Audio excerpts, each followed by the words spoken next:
Oi, gente, o meu nome é Vanessa e nós vamos apresentar o seminário Dioxinas em Carnes da disciplina Toxicologia de Alimentos do curso de Engenharia de Alimentos da Universidade Federal de São João del Rei. E quem vai apresentar junto comigo é o Eduardo e o Rui.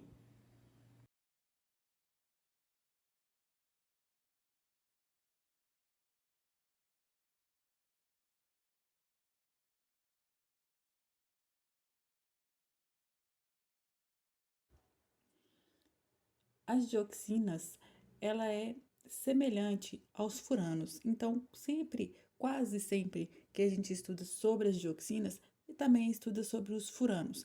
São classes de compostos aromáticos tricíclicos de função éster, com estrutura quase planar, que possuem propriedades físicas e químicas bem semelhantes. E os átomos de cloro, eles vão se ligar aos anéis benzênicos. Com isso, eles vão possibilitar a formação de um grande número de congêneres. Congêneres é a denominação de um dado composto pertencente a uma classe de substância química.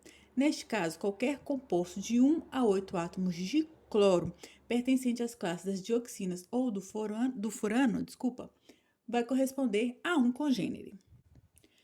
Nessa imagem, a gente tem isômeros com substituições de cloro nas posições 2, 3, 7 e 8, e ele tem um interesse especial devido à toxicidade, estabilidade e persistência.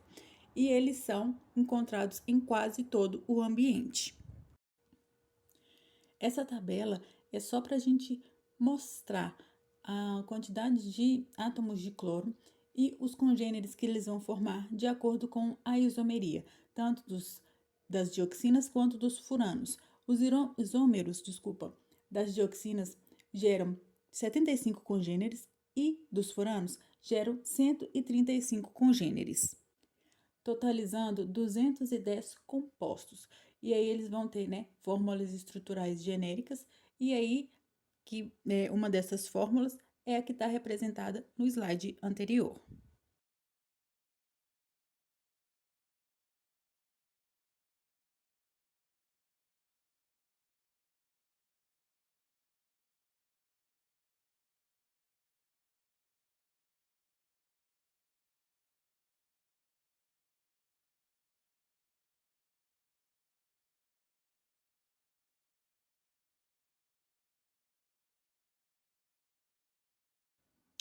Agora eu vou falar para vocês os processos industriais que podem gerar a dioxina, como, por exemplo, a produção de PVC na fabricação de plásticos utilizados em brinquedos, utensílios domésticos, tubos e conexões, embalagens de alimentos, etc. Produção de papel, que isso vai ser através do processo de branqueamento com o cloro. A geração e composição de produtos agrícolas, isso está relacionado ao número, de herbicidas, inseticidas, fungicidas, a incineração do lixo, que pode ser o doméstico, industrial ou hospitalar, processos industriais. Então, esses processos vão ser todos que vão empregar cloro e derivados do petróleo. Também temos a reciclagem e a fundição de metal e queima de combustíveis como madeira, carvão, gasolina ou óleo. E também pode ser formada naturalmente por meio de incêndios. Gente, aqui só um detalhe, tá? A produção de PVC, ela é a principal utilizadora de cloro no mundo. E o PVC, ele consome em torno de 40% de toda a produção mundial do cloro. Então, ele é o responsável pelo volume de organoclorados gerados no mundo.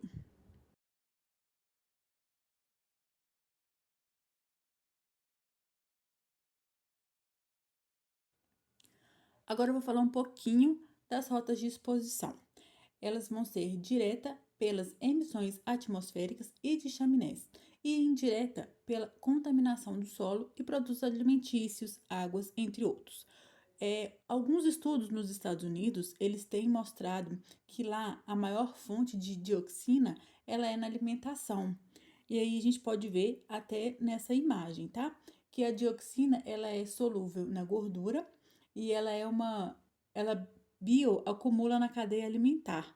Então, ela vai ser mais encontrada em carne, leites e derivados, como a gente consegue realmente ver aí na figura. Só que outros estudos, feitos também nos Estados Unidos, mostrou a seguinte distribuição do risco estimado em relação a dioxinas e furanos, que são 87% pelo consumo de carne e laticínios, 5,1% pelo consumo de vegetais, 4,6% pela ingestão de poeiras, 2,8% por inalação e menos de 1% é pelo consumo de peixes e de outras fontes. Através da parte gordurosa dos animais, ela vai sim se acumular, podendo atingir o topo da cadeia alimentar. A principal via parece ser ar vegetais, até atingir humanos ou outros animais. O peixe, a rota de exposição é a água. Plantas e animais, eles são expostos principalmente através de partículas suspensas no ar. Essas partículas sedimentam na vegetação, que pode servir de alimento para animais, podendo assim passar para o homem. Bem, a dioxina, ela pode afetar o organismo humano basicamente de três formas, causando a má formação, como um agente carcinogênico e causando alterações metabólicas e hormonais.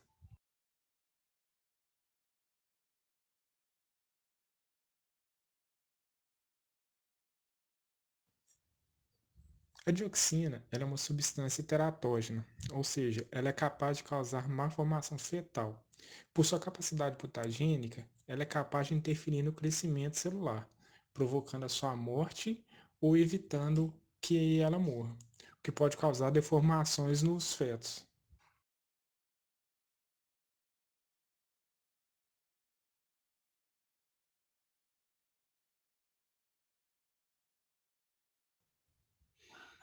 Portanto, ela é uma substância cancerígena. Assim como se tem no slide anterior, da sua atuação na vida e morte das células, ela é tida como um agente carcinogênico completo. Isso significa que ela não precisa de outras substâncias ou agentes químicos para ter sua potencialidade carcinogênica completa atingida.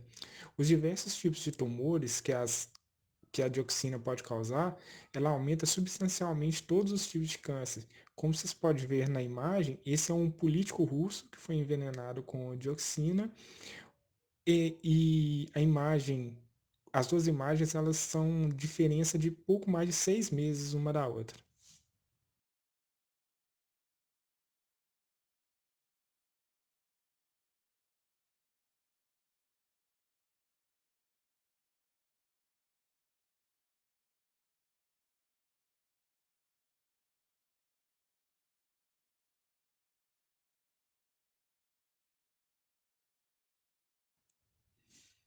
Além disso, ela altera os receptores de estrogênio, com isso, ela altera também a taxa de crescimento e desenvolvimento de algumas pessoas. Ela também pode causar danos ao fígado, nervos e demais alterações em glândulas. Além disso, problemas relacionados ao sistema reprodutivo, imunológico e alterações de neurodesenvolvimento. Estima-se que a mesma também pode ser causadora de dois tipos de diabetes.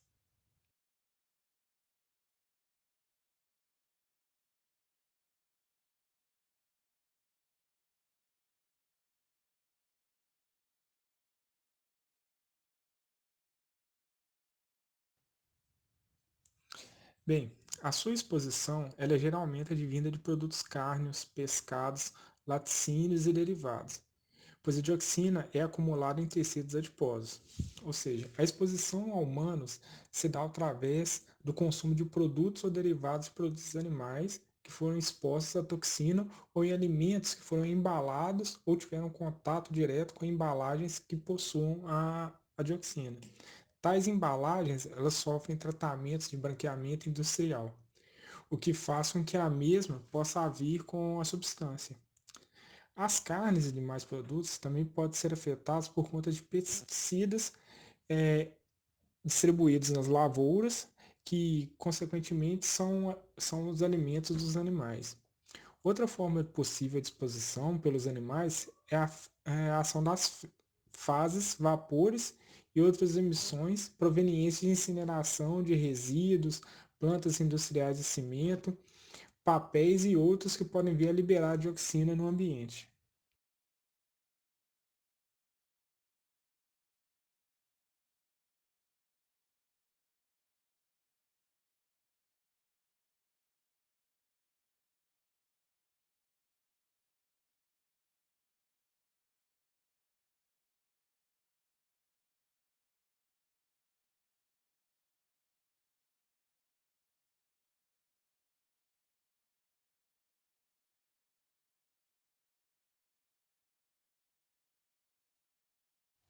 Bom dia, meu nome é Eduardo e eu vou apresentar um artigo que tem como título Insumos utilizados na preparação de alimentos produzidos por suínos e seu potencial de contaminação por dioxina na carne. Dibenzodioxinas policlorizadas, abreviatura de PCDDS, dibenzofurans policlorados, abreviatura PCDFS, e bifenilos policlorados são compostos orgânicos persistentes que são formados como subprodutos em processos industriais e que, através de processos de bioacumulação e biomagnificação, são encontrados em alimentos. E é devido a isso que a comida é a principal rota, pelo qual os seres humanos sofrem exposição a esses compostos. Os principais casos descritos de contaminação por dioxina indicam que pode ocorrer em diferentes níveis de cadeia alimentar, sendo a matéria-prima contaminada uma das principais rotas de entrada.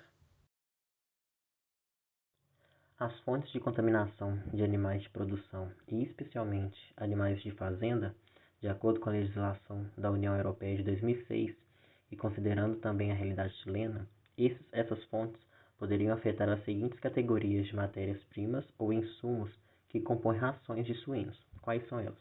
Matérias-primas de origem vegetal, óleos vegetais, matérias-primas de origem mineral, ácidos graxos de origem animal, refeição de origem animal, farinha de peixe e óleos, aglutinantes, laticínios e pré-misturas, como complexos vitamínicos, aminoácidos, antibióticos, entre outros.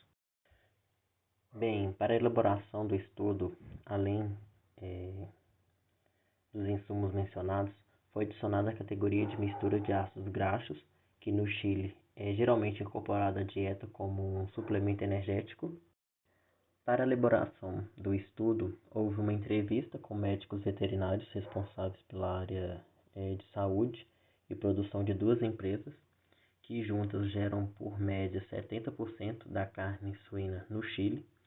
Foram estabelecidas duas dietas de referência, D1 e D2, como mostrado na tabela, que consideram os percentuais de incorporação de matérias-primas que variam ao longo do ciclo produtivo do suíno, desde a sua criação até o engorda.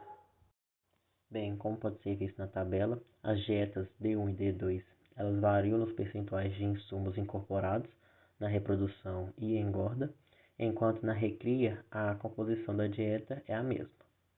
Por sua vez, na dieta D1, usa misturas de ácidos graxos como fonte de energia, enquanto a D2 inclui ácidos graxos de origem animal e óleos vegetais. Como podem ser vistos na tabela também, a maior contaminação média corresponde a matérias-primas de origem mineral, seguida por misturas de ácidos graxos, e as menores concentrações médias de contaminação ocorrem em pré-misturas.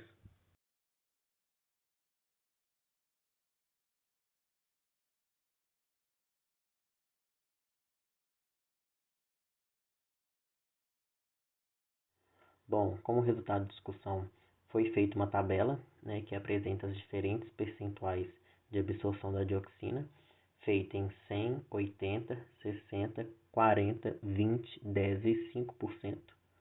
A contaminação estimada da carne ela é obtida no final de cada etapa do ciclo de produção, sendo o C70 corresponde ao fim da reprodução, o C120 ele corresponde ao fim do envelhecimento, o C180 corresponde ao fim da engorda, e o 220, o fim da pós-engorda. Isso para cada uma das dietas. Essa tabela ela representa as concentrações estimadas de cada substância mencionada anteriormente, que são as PCDDS, PCDFS e DLPCBS. Bem, para a dieta D1 foi considerado as matérias-primas de origem vegetal e ácidos graxos como fonte de contaminação, que possuem uma média de 0,57 e 1,56 pictograma de tetraclorodibenzopedioxina. Por outro lado, a dieta 1 não considera a contribuição de misturas de ácidos graxos, portanto, a sua carga corporal no final dessa etapa é zero, sendo C70 igual a zero, como mostrado na tabela. Todas as etapas de C70 são zero. No dia 1, na dieta 1.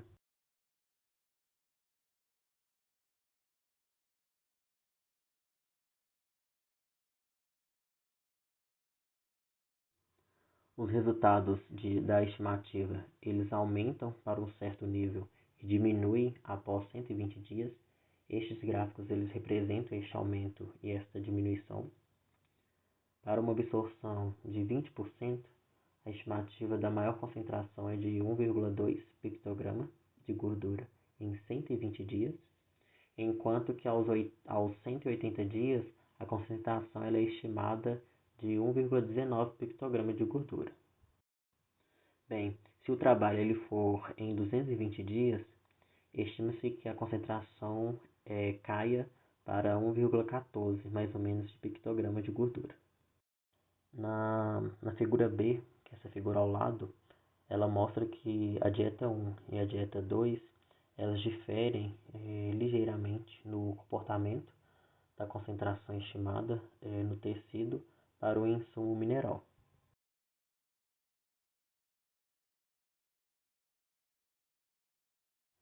Bom, como discussão do estudo, pode-se ver que vários esforços têm sido feitos para estimar as concentrações desses compostos em suínos, aves e carnes bovinas em relação à exposição por meio de insumos dietéticos. No presente estudo, os insumos das dietas suínas foram analisados utilizando-se o bioensaio ERUD H42E, que é utilizado no Chile como método de triagem para a detecção de PCDDS e PCDFS em carne de frango.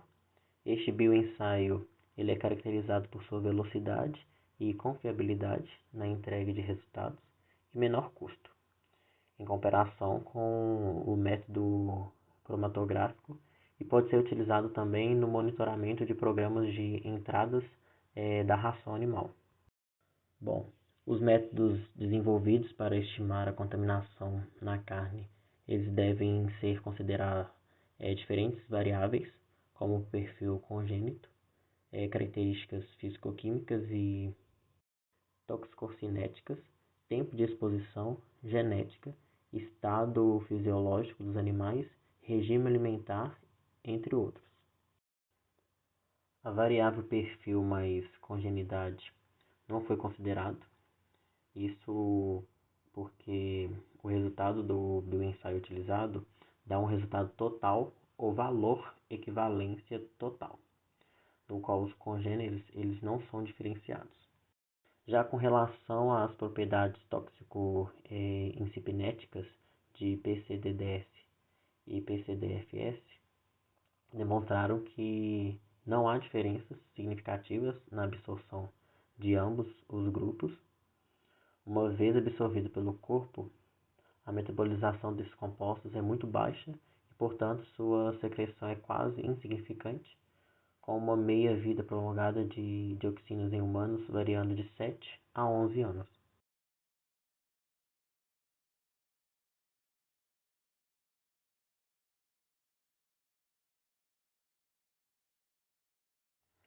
Bom, a absorção de PCDDS e PCDFS também dependerá da matriz a qual está associados, afetando sua biodisponibilidade. Nesse sentido, a absorção da matriz lipídica, que é óleos e ácidos graxos, será maior. Portanto, esses insumos contaminados constituiriam um risco maior à saúde.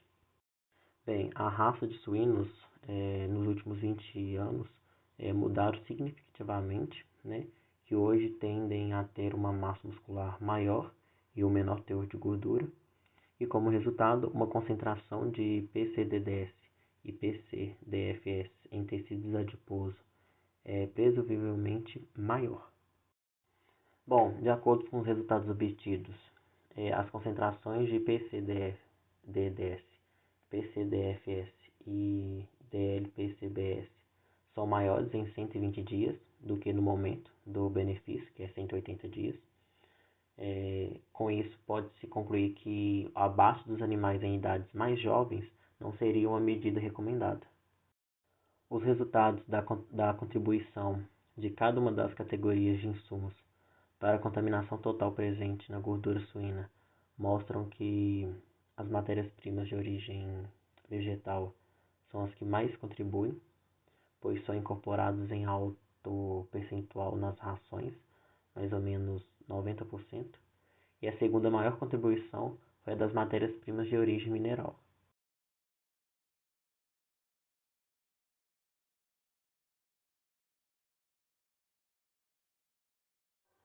Observaram que os forrageiros eles são de baixo risco, a menos que haja um depósito aéreo de contaminantes, quando localizados em áreas próximas a locais de incineração de lixo ou outras fontes de emissão.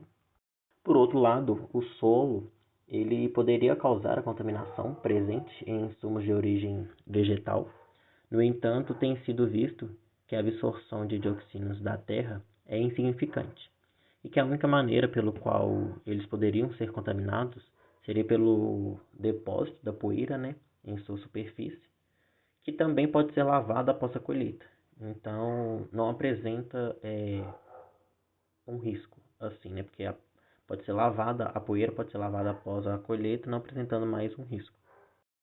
Com isso, eles concluíram que, em geral, todas as categorias de matérias-primas no conjunto de dados apresentaram baixos valores, concentrados à esquerda da distribuição, mas com a presença de valores extremos em alguns grupos. A categoria de matérias-primas minerais apresentou a maior contaminação média, seguida pela categoria de mistura de ácidos graxos.